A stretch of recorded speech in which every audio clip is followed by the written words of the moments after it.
اعوذ باللہ من الشیطان الرجیم بسم اللہ الرحمن الرحیم الحمد للہ رب العالمین والصلاة والسلام علی اشرف الانبیاء والمرسلین سیدنا و مولانا ابی القاسم محمد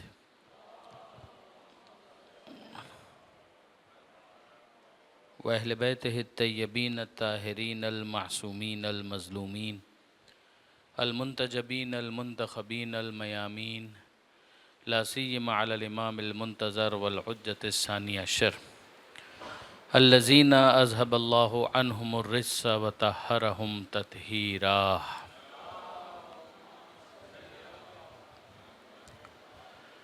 واللعنۃ الدائمۃ الباقیۃ علی اعدائہم اجمعین من یوم ظلمہم الی قیام یوم الدین. رب اشرح لی صدری ویسر لی امری واحلل عقدۃ من لسانی یفقہوا قولی واجعلنی خالصا لوجہک الکریم یا اللہ. صلوات علی محمد وآل محمد. اما بعد، یہ آخری جملہ تھا جو پچھلی مرتبہ ہم نے ڈسکس کیا تھا، 60th، جس میں زبان کے بارے میں ایک تبصرہ تھا. اللسان سبع ان خلی عنہ عقرا، کہ زبان ایک درندہ ہے، اگر اسے کھلا چھوڑ دیا جائے تو پھاڑ کھائے. اور اس کے حوالے سے پچھلی مرتبہ یہ گزارش کی گئی تھی کہ ظاہر ہے کہ زبان تو انسان کا ایک بہت اہم ٹول ہے کہ جس سے انسان اپنے آپ کو ایکسپریس کرتا ہے. جو اس کے خیالات ہیں اس کو اظہار ممکن نہیں ہے اگر اس کے پاس زبان نہ ہو. تو زبان کے ذریعے سے انسان اپنے آپ کو ایکسپریس کرتا ہے، لیکن یہ کہ زبان کا ایک فیچر یہ بھی ہے کہ اگر اس کو آوارگی کے لیے ایسی کھلی چھوٹ مل جائے تو پھر اس کا کام درندے والا ہوگا. اور یہ ہر چیز کے اندر ہے. اگر آپ اس کو پازیٹیولی استعمال کر لیں تو یقیناً فائدہ ہو سکتا ہے، اور اگر اس کو نیگیٹیولی استعمال کریں تو نقصان ہو سکتا ہے. اگر ہر چیز نہیں تو بہت سی چیزوں کے اندر معاملہ ایسا ہی ہے. میں نے پچھلی مرتبہ بھی گزارش کی تھی کہ اس کے ذریعے سے اگلے جملے کو سمجھنے میں ہمیں ہیلپ ملے گی کہ اس طرح سے بیان کیا جاتا ہے. ایک تو یہ یاد رکھیے گا، پہلے بھی میں نے گزارش کی تھی کہ یہ نہیں ہوتا کہ کبھی کوئی جملہ ہمارے سامنے آئے تو اس کا مطلب یہ ہو کہ متکلم نے بس باہر نکلنے کے بعد ایک جملہ کہا اور پھر وہ چلا گیا. ظاہر ہے کہ اس نے بہت کچھ بیان کیا ہوگا، اس میں سے ایک جملہ پک کیا گیا ہے، پک اینڈ چوز ہے، اور پھر اس کو بیان کیا گیا اور اس کو لکھ دیا گیا کتاب کے اندر بلاغت کو ایکسپریس کرنے کے لیے، ایلوکوینس کو سمجھانے کے لیے، جو کہ سید رضی کا مین پرپس تھا اس کتاب کے لکھنے کا. اب ظاہر ہے کہ اس کے بعد ضمنی بہت سارے فائدے حاصل ہوتے ہیں، ان میں اخلاقیات بھی ہے، تاریخ سے آگاہی بھی ہے، واقفیت بھی ہے، سب کچھ ہے.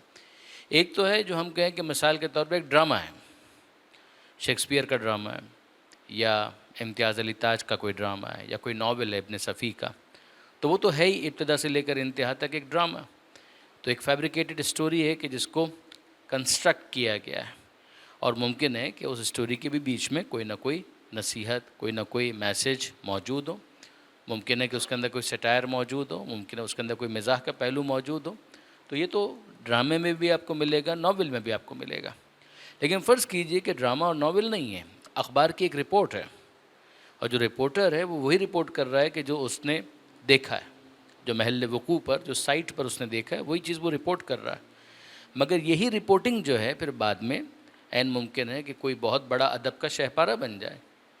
بعد میں جو زبان کے ماہرین ہیں جب وہ کسی چیز کو دیکھتے ہیں تو وہ کہیں کہ ممکن ہے کہ یہ ایک عام سادہ سی رپورٹنگ نہیں ہے، بلکہ اس رپورٹنگ کے اندر الفاظ کو اس طرح سے انتخاب کیا گیا ہے، اس طرح سے ان کو جمع کیا گیا ہے کہ ایک لڑی میں پرو دیا گیا ہے جس طرح سے موتیوں کو پرویا جاتا ہے. تو ممکن ہے کہ وہی رپورٹ بعد میں ایک ادبی شاہپارہ بن جائے. ایسے ہی امکان ہے کہ کوئی تقریر ہو، ممکن ہے کہ کوئی لیکچر ہو، ممکن ہے کوئی خطاب ہو، اور اس کا کوئی حصہ سننے والے کو بہت زیادہ جذب کر جائے، بہت زیادہ اس کو اٹریکٹ کر جائے، اور پھر وہ بعد میں اس کو پریزنٹ کرے کہ دیکھیں اگر آپ کبھی گفتگو کرنا چاہتے ہیں، تقریر کرنا چاہتے ہیں تو اس طرح سے تقریر کریں. جیسے مثال کے طور پر میں آپ کی خدمت میں عرض کروں کہ اب مفتی نصیر الاجتہادی صاحب، آپ ان کی اسپیچز کو ذرا سنیے تو نثر میں نظم کا مزہ آتا ہے. پڑھ تو وہ مجلس رہے ہیں مگر اس مجلس کو سن کر بہت سے وہ افراد کہ جن کا مجلس سے کوئی ربط اور تعلق نہ ہو وہ اپنی اردو کو ٹھیک کیا کرتے ہیں، جو ہماری پرانی مجلسوں کا ایک طریقہ کار تھا بھی کہ بہت سے افراد اس کو اٹینڈ کرتے تھے، ترابی صاحب کو سننے کے لیے آتے تھے، تو ممکن ہے کہ مجلس کی طرف ان کی بہت زیادہ رغبت بھی نہ ہو، مگر وہ کہتے تھے جو زبان یہاں پر استعمال ہو رہی ہے وہ ایسی ہے کہ جس کو سن کر ہم خود اپنا ادبی معیار جو ہے اس کو بلند کر سکتے ہیں، جو اشعار وہ استعمال کرتے ہیں، جو محاورے وہ استعمال کرتے ہیں وہ ایسے ہیں۔ تو یہ یاد رکھیے گا کہ کئی مرتبہ ایسا ہوگا کہ ان کو اگر کوئی شخص جمع کرنے بیٹھے اور کہے کہ جناب ان کو ہم جمع کرتے ہیں، ہو سکتا ہے کہ وہ مجلس کو کلیکٹ کر رہا ہو، اس کو جمع کر رہا ہو، اور بعد میں پڑھنے والے اس کو اس لحاظ سے بھی پڑھنا شروع کر دیں، تو کبھی وہ پوری مجلس، کبھی اس کا کوئی حصہ بہت زیادہ اپیل کر جاتا ہے۔ اب اگلا جملہ جو ہے اس کو بھی آپ ذرا دیکھیے، اس کے اندر بھی یہی کہ ظاہر ہے کہ اب زبان کے بارے میں مولانا نے یہ فرمایا ہے تو ممکن ہے کہ اس سے پہلے زبان کی کچھ خوبیاں بیان کی ہوں اور پھر اس کے بعد زبان کے اس پہلو کو بیان کیا گیا ہو، اور جو پک کرنے والا ہے اس نے اس جملے کو اس خاص استعمال کی وجہ سے کہ دیکھیے زبان کے لیے جو تعبیر یہاں پر استعمال کی گئی ہے، تشبیہات، استعارات، جو میٹافر ہے اس سے ملی ہے کہ وہ کس طرح کی ہے، تو یہاں پر امیر المومنین نے فرمایا زبان ایک درندہ ہے، تو وہ جو پیچھے بیان کیا گیا تھا، آگے بیان کیا گیا تھا، اس کو اس وقت نظر انداز کر دیا گیا ہے اس خاص لفظ کو، اس کے استعمال کو سمجھانے کے لیے کہ اللسان، زبان کیا کہ ایک درندہ ہے، بات سمجھ میں آتی ہے۔ اب اس کے بعد اگلا جملہ دیکھیے، امیر المومنین خواتین کے بارے میں گفتگو کر رہے ہیں۔ ظاہر ہے کہ ممکن ہے کہ اگر کوئی بہت زیادہ نیرو تھنکنگ کے ساتھ اس کو دیکھے تو آفینڈڈ فیل کرے، ممکن ہے۔ المرأۃ اقرب حلوۃ اللبسا، المرأہ کا مطلب کیا ہے؟ المرأہ کا مطلب ہے خاتون، عورت، جو یہاں پر موجود بھی ہے، لکھنے کی بھی ضرورت نہیں۔ المرأہ خاتون، اقرب، اقرب کا مطلب ہے بچھو۔ اب ظاہر ہے کہ یہ کوئی پازیٹیو چیز تو نہیں بیان ہو رہی، سیدھی سی بات ہے کہ اس میں کوئی تعریف تو نہیں ہو رہی ہے، اس میں تو ایک ایسا اینگل یا ایک ایسا رخ ہمارے سامنے پیش کیا جا رہا ہے کہ جو نیگیٹو ہے، منفی ہے۔ المرأۃ اقرب، ایک عورت، خاتون کا ایک بچھو ہے۔ حلوہ، حلوہ کہتے ہیں میٹھے کو، مزہ، اس کا ترجمہ یہاں پر کیا گیا ہے مزے سے، حلوہ، حلوہ جس کے اندر حلاوت ہو، جس کے اندر مٹھاس ہو، حلوے کو بھی حلوہ اسی لیے کہا جاتا ہے۔ اور پھر اس کے بعد جو یہاں پر لفظ ہے وہ ہے لپسا، لیکن اصل جو لفظ ہے وہ ہے لسبا۔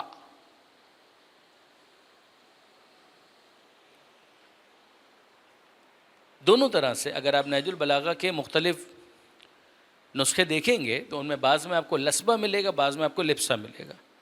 مثلا شیخ محمد عبدہو نے، جو کہ مصر کے بہت معروف اسکالر ہیں، قطعاً شیعہ نہیں ہیں، انہوں نے جب اس کی تشریح کی ہے تو اس کو لپسا کنسیڈر کرتے ہوئے اس کی تشریح کی، اور عام طور پر جو معروف رائج نسخے ہیں ان کے اندر اس کو اسی طرح سے لکھا گیا ہے کہ سین پہلے ہے با بعد میں۔ ان اینی کیس لسبا لیجئے یا لپسا لیجئے، ان دونوں صورتوں میں یہ تو اپنی جگہ پر باقی ہے نا، تو اب اس کا مطلب کیا ہے لسبا اور لپسا؟ لسبا کا مطلب ہے لپٹنا، اور لپسا معاشرت، اس سے لباس نکلا ہے۔ اس کے اندر بھی اگر آپ دیکھیں کہ لباس کو کیا کیا جاتا ہے، پہنا جاتا ہے، لباس کو پہنا جاتا ہے، تو اگر آپ دیکھیں تو انڈائریکٹلی دونوں چیزوں کی بازگشت تو ایک ہی طرف ہے۔ لپسا معاشرت، جس کے ساتھ گزارا کیا جائے، جس کے ساتھ چلا جائے، لیکن جب لسبا کہا جاتا ہے تو اس کے اندر ایک بہت زیادہ انکلینیشن کا بھی، بہت زیادہ میلان قلبی اس کا بھی مطلب آ جاتا ہے۔ یہ جو یہاں پر لفظ ہے حلوہ، اس سے سمجھ میں آتا ہے کہ بظاہر لسبا ہی زیادہ درست ہے۔ اچھا اب ذرا دیکھیے کہ ان کو کیا، کس طریقے سے ہم اور سمجھ سکتے ہیں۔ لسبا کا ایک اور مطلب ہے اور وہ ہے ڈنک۔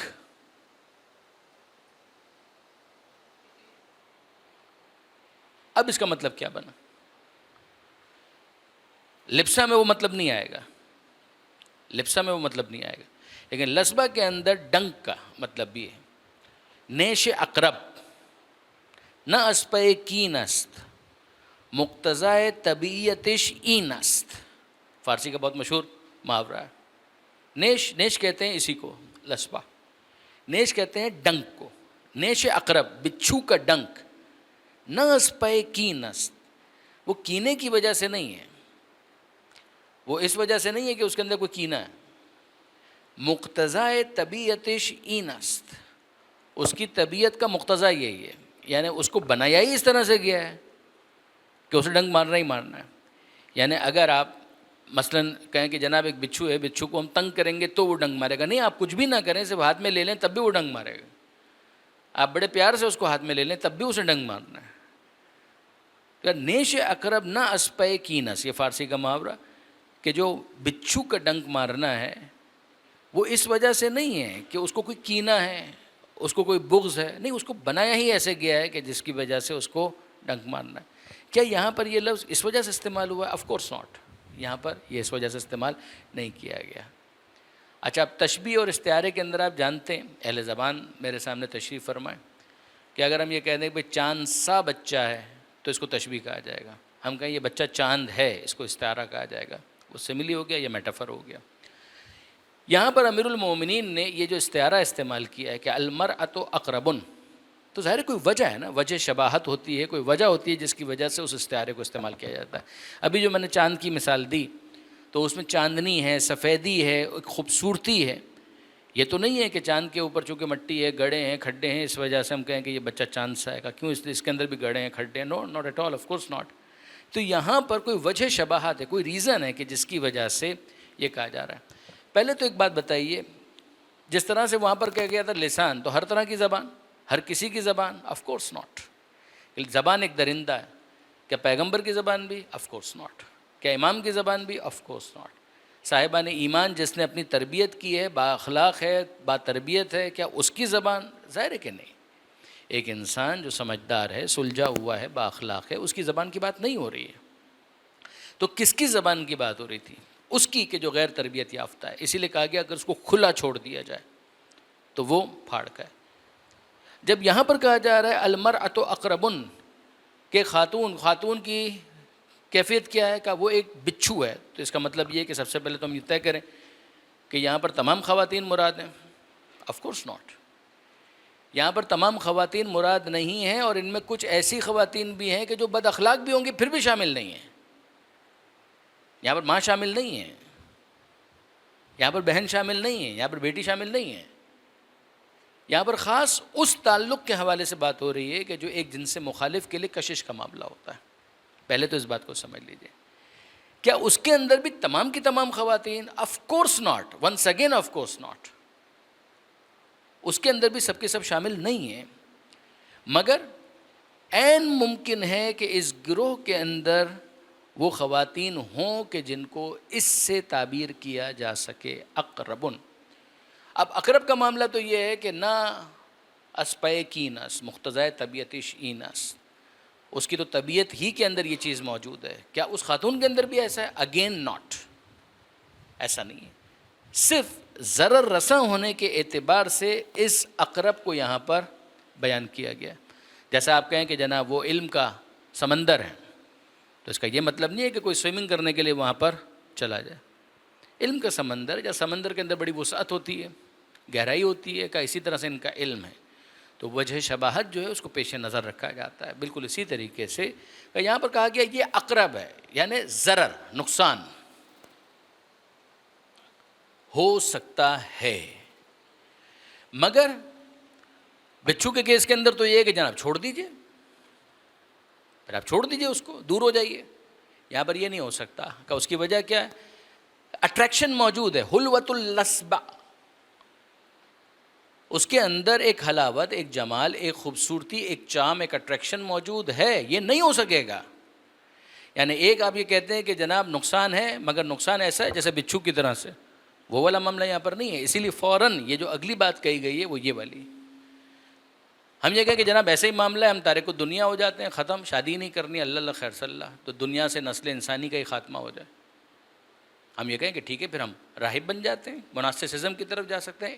پریکٹیکل نہیں ہے، نیچرل نہیں ہے، پریکٹیکل نہیں ہے، نیچرل نہیں ہے، تو پھر کیا ہوگا؟ کہ نہیں، حلوۃ الاسبا ہے، اس کے اندر ایک اٹریکشن بھی ہے، اس کے اندر ایک اٹریکشن بھی ہے، اور اسی وجہ سے اگر صحیح انتخاب نہ کیا گیا تو یہ سویٹ کلر ہوگا.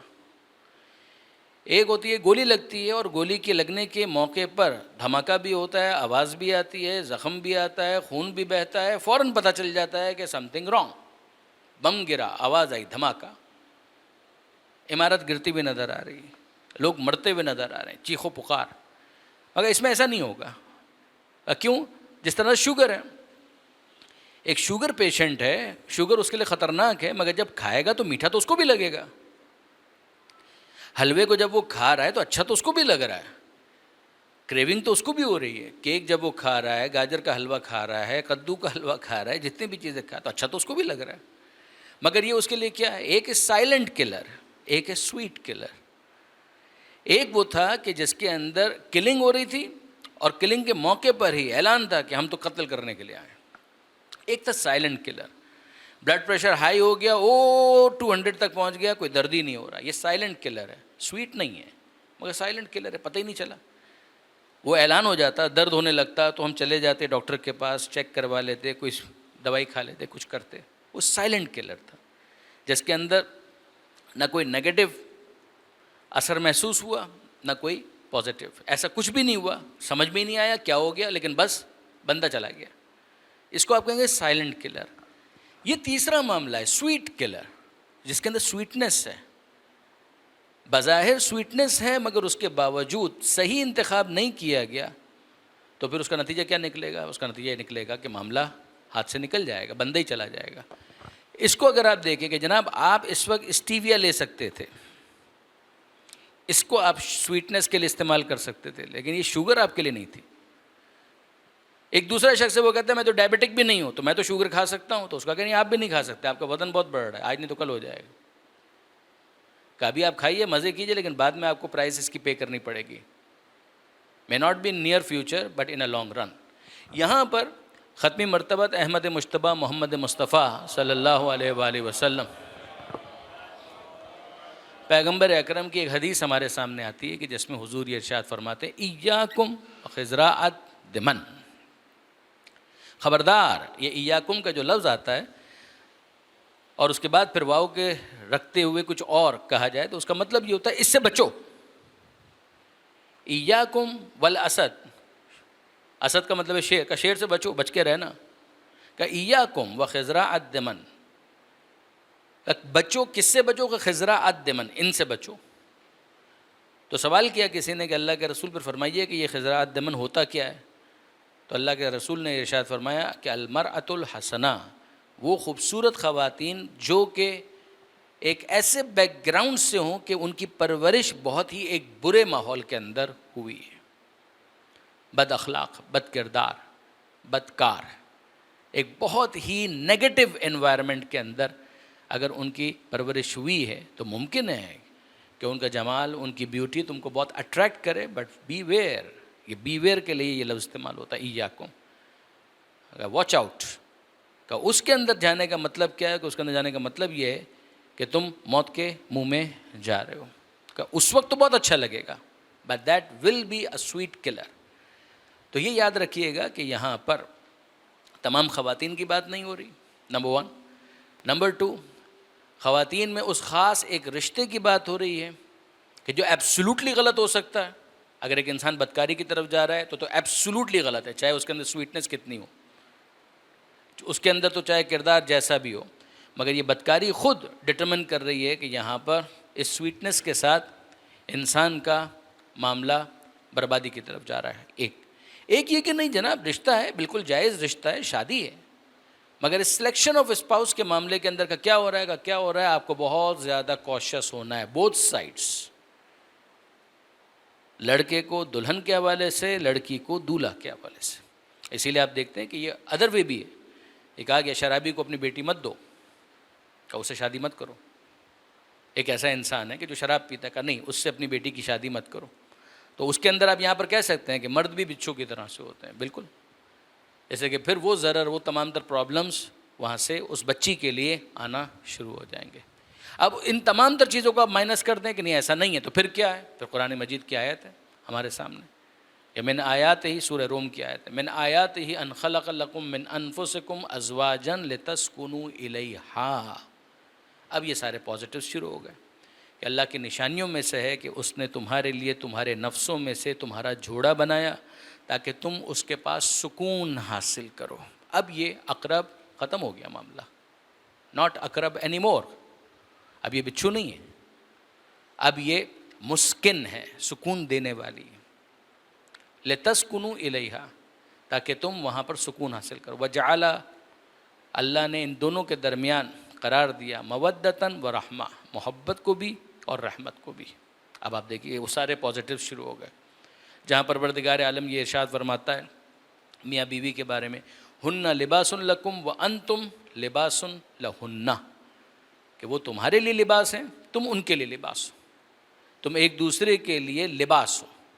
تو لباس کا مطلب یعنی یہاں خود یہ سورہ بقرہ کی آیت ہے، اس کو ایکسپلین کرتے ہوئے علماء کرام نے فصاحت و بلاغت کے دریا بہا دیے۔ جو لباس کی تعبیر ہے کہ لباس کا لفظ کیوں استعمال کیا گیا، کہ لباس کا مطلب کیا ہوتا ہے؟ لباس کا ایک کام کیا ہے؟ لباس کا ایک کام ہے انسان کو سردی اور گرمی سے محفوظ رکھنا۔ سردی کا لباس ہوگا وہ سردی سے بچائے گا، گرمی کا لباس ہوگا وہ گرمی کی شدت کو کم کرے گا۔ کہ جس طریقے سے ایک لباس موسم کے مطابق انسان کو ایک پروٹیکشن فراہم کرتا ہے، اسی طرح سے زمانے کے سرد و گرم کے مقابلے میں میاں اور بیوی ایک دوسرے کو پروٹیکشن فراہم کرتے ہیں۔ 1 نمبر 2 کا لباس کا کام یہ ہوتا ہے کہ وہ عیب کو چھپاتا ہے۔ اگر خدا نہ کرے کسی کے جسم پر کہیں کوئی زخم کا نشان موجود ہے جو بہت بدنما، بہت دھبا داغ، اچھا محسوس نہیں ہوتا، مگر لباس کا کام یہ ہے کہ وہ اس کو چھپا لیتا ہے۔ کہ جس طریقے سے لباس عیب کو چھپا لیتا ہے، اسی طریقے سے میاں بیوی ایک دوسرے کے لیے لباس ہے، تو وہ ایک دوسرے کے عیبوں کو چھپائیں گے، ان کو پروپگیٹ نہیں کریں گے، لوگوں کے سامنے ان کا تذکرہ نہیں کریں گے، اعلان نہیں کریں گے۔ جیسے کہ وہ جتنا ایک دوسرے کو جانتے ہیں کوئی دوسرا نہیں جانتا، but they are now supposed to do this, they are bound to do this since they are just like لباس، وہ ایک دوسرے کے لیے ڈریس کی طرح سے، ان کی ڈریسنگ کرنے والے۔ اسی طریقے سے لباس کا ایک کام کیا ہوتا ہے؟ ہم کہتے ہیں کہ یہ لباس آپ پر بڑا جچ رہا ہے، یہ آپ کو سوٹ کر رہا ہے۔ لباس باعث زینت ہوتا ہے، تو جس طریقے سے لباس انسان کے لیے باعث زینت ہوتا ہے، اسی طریقے سے ہن لباس لکم وانتم لباس لہن، وہ تمہارے لیے لباس ہے، تم ان کے لیے لباس ہو۔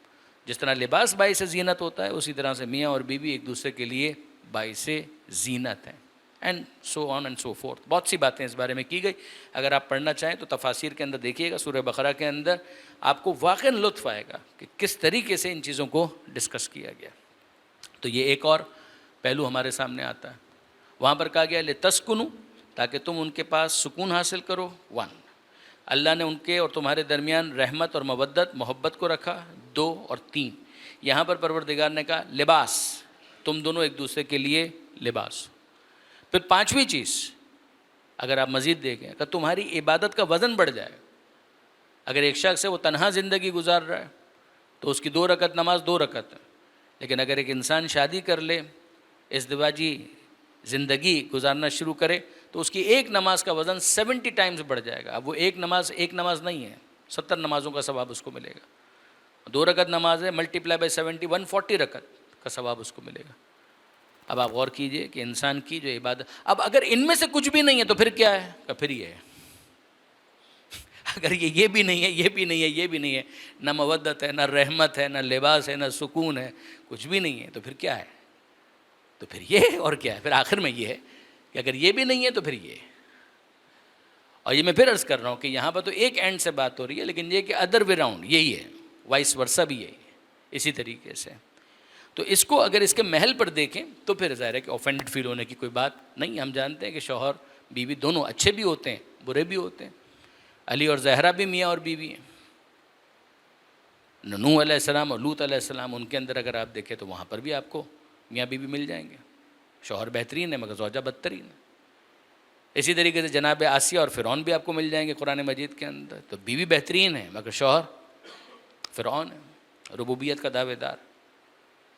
اور سورہ مسد کے اندر آپ کو تبت یدا ابی لہب و تب، ابو لہب اور اس کی بیوی، وامرأتہ حمالۃ الحطب، تو شوہر بھی بدترین ہے، زوجہ بھی بدترین ہے. تو you will find every type of example in Quran Majeed جو جوڑوں کے حوالے سے پروردگار عالم نے بیان کی. یہاں پر ایک خاص اینگل سے بات ہو رہی ہے. تو المرأۃ اقرب حلوۃ اللسبہ، کہ عورت ایک بچھو ہے. یعنی اگر وہ ساری چیزیں نہیں ہیں، اب اس تشریح کے بعد امید کرتا ہوں کہ بات آپ کے لیے واضح ہو گئی ہوگی. تو بچھو ہے، مگر بچھو ایسا نہیں ہے کہ جس کا ڈنک انسان کو اس طرح سے متنفر کر دے کہ وہ ہٹ جائے پہلے سے. وہ پہلے سے نہیں ہٹے گا. کہ اس لیے کہ دوسرا پہلو یہ ہے کہ حلوۃ اللسبہ، مسئلہ یہ ہے کہ سویٹ کلر ہے. جو ڈنک ہے اس کے اندر بھی ایک مزہ ہے، ایک لطف ہے، ایک اٹریکشن ہے، ایک چام ہے، جس کی وجہ سے وہ ٹریپ ہوگا. کہ یہ پاسبل نہیں ہے کہ وہ اس کے بغیر زندگی گزارنے کا تصور کر سکے، ورنہ نفسیاتی مریض ہی بننا ہے اس نے. اس لیے کہ روحانیت کی اور مناسٹسزم کی کوئی گنجائش اسلام میں نہیں ہے.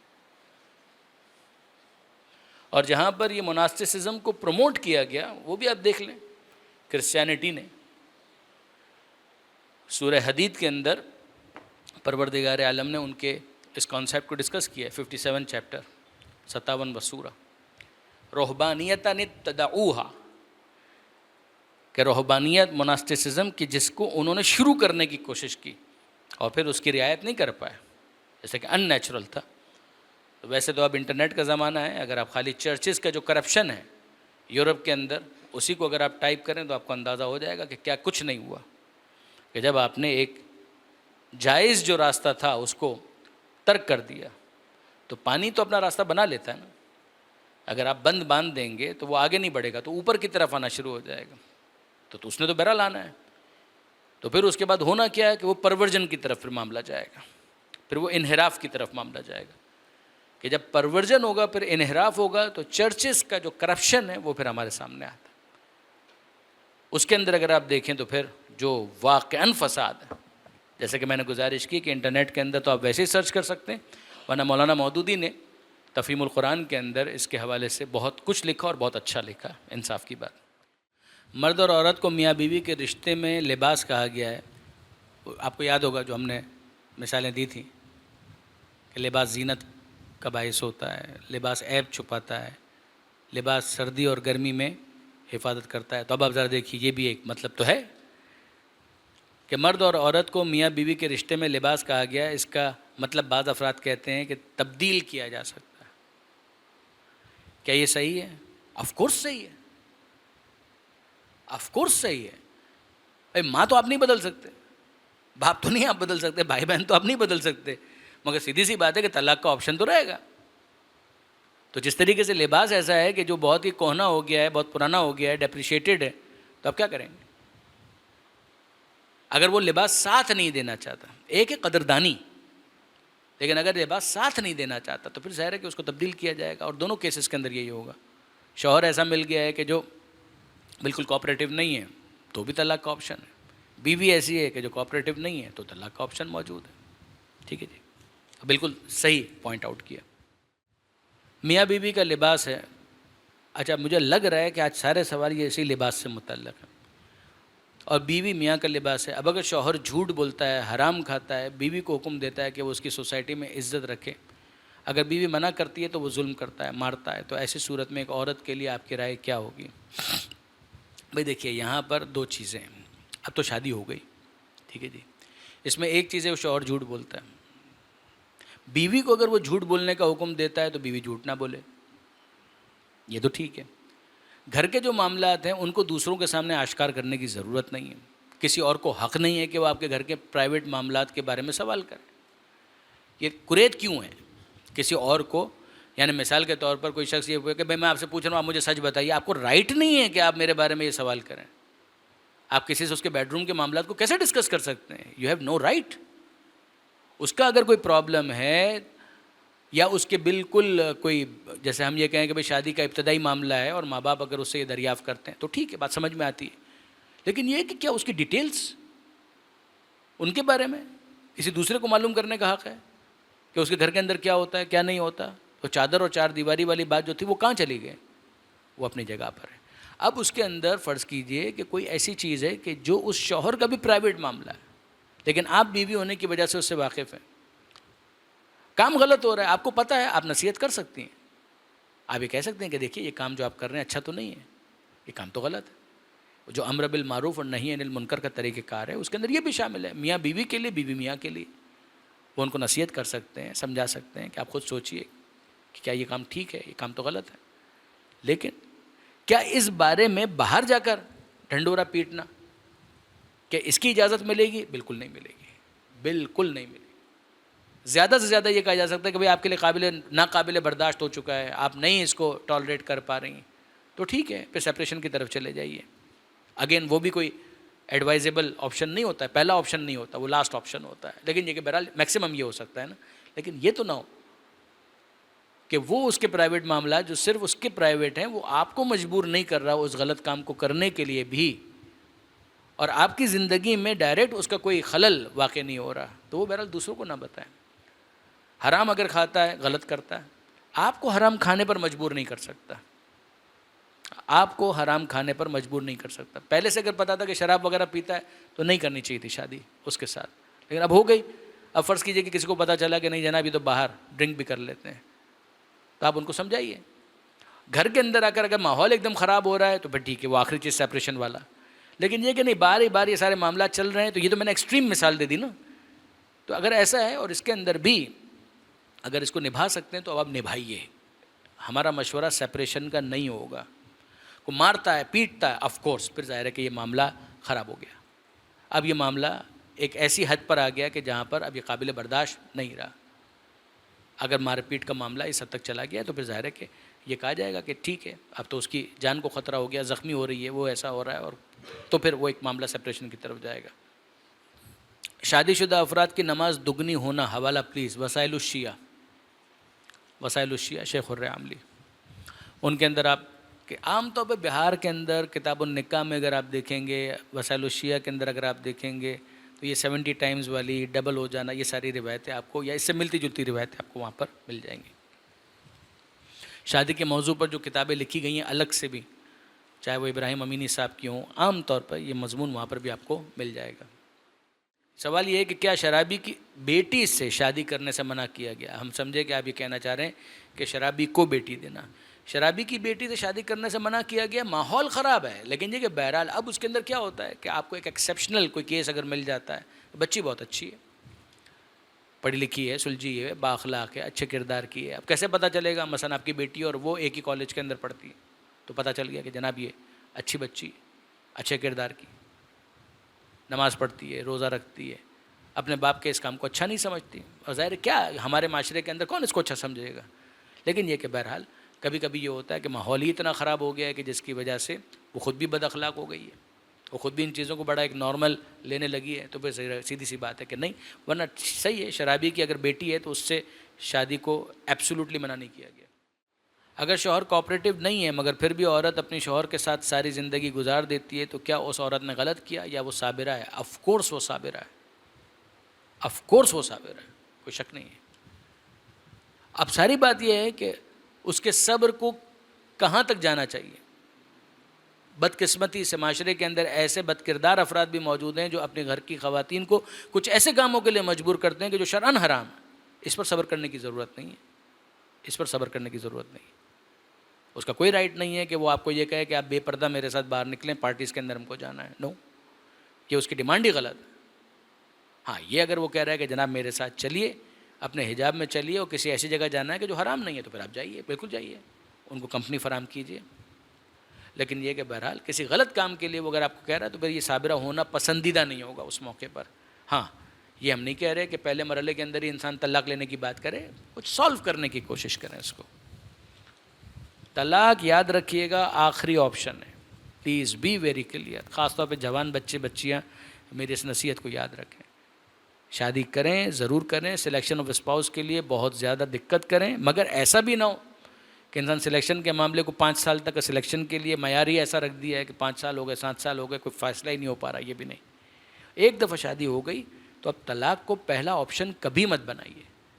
طلاق آخری آپشن ہے، لاسٹ آپشن ہے، بالکل ہے، لیکن لاسٹ آپشن ہے. پروردگار عالم آپ کا حامی و ناصر ہو. پروردگار عالم سے دعا ہے کہ مالک ہماری اس کوشش کو اپنی بارگاہ میں قبول فرما، مولا کے فرامین سمجھنے اور اس پر عمل کی توفیق عطا فرما، زمانے کے امام کے ظہور میں تعجیل فرما، ہمیں ان کے اعوان و انصار میں شمار فرما. ربنا تقبل منا انک انت السمیع العلیم وتب علینا انک انت التواب الرحیم.